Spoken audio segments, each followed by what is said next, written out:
Hello दोस्तों। तो कैसे हो आप सब। स्वागत है आपका मेरे चैनल मिस्टर स्पाइसी पर।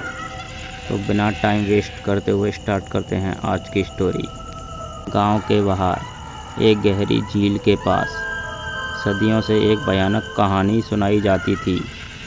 उस जगह को मुंजा का इलाका कहा जाता था।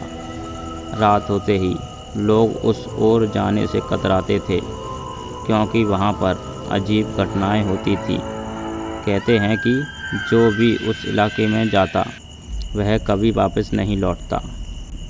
रात का समय था और गांव के दो युवक रमेश और सुरेश साहस दिखाने की ठानी।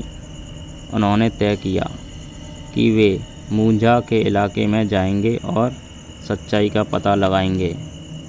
लोगों की चेतावनी के बावजूद दोनों अपने टॉर्च और एक छोटी सी चाकू लेकर निकल पड़े। जब वे झील के पास पहुँचे तो चारों ओर अजीब सन्नाटा था। हवा भी अजीब तरह से चल रही थी, जैसे कोई फुसफुसा रहा हो।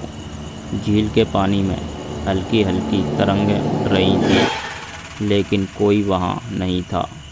सुरेश ने हंसते हुए कहा, अरे यह सब तो गांव वालों की बनाई हुई कहानियां हैं, यहाँ कुछ भी नहीं है।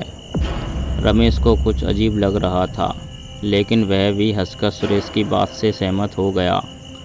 दोनों झील के किनारे बैठ गए और अपनी टॉर्च बंद कर दी।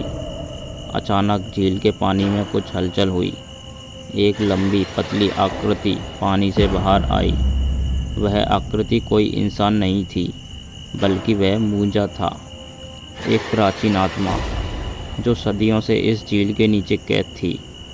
रमेश और सुरेश की सांसें थम गईं। मुंजा की लाल चमकती आंखें उन पर टिकी थीं।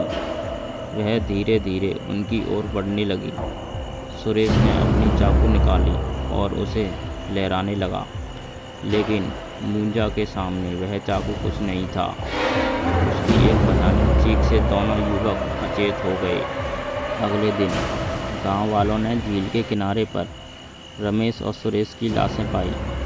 उनके चेहरे डर से भरे हुए थे और उनकी आंखें खुली थी, जैसे उन्होंने अपनी मौत को आते देखा हो।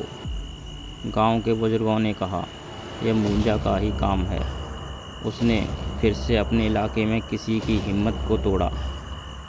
उस दिन के बाद गांव के लोगों ने मुंजा के इलाके की ओर कभी रुख नहीं किया। कहते हैं जो भी उसकी शांति को भंग करेगा उसे मुंजा अपने साथ ले जाएगी। तो दोस्तों, आज की स्टोरी यहीं ख़त्म होती है। अगर आपको मेरी स्टोरी पसंद आई हो तो मेरे चैनल को सब्सक्राइब कर लें और स्टोरी को लाइक कर दें। तो दोस्तों, मिलते हैं अगली स्टोरी में। आप अपना ख्याल रखना। बाय।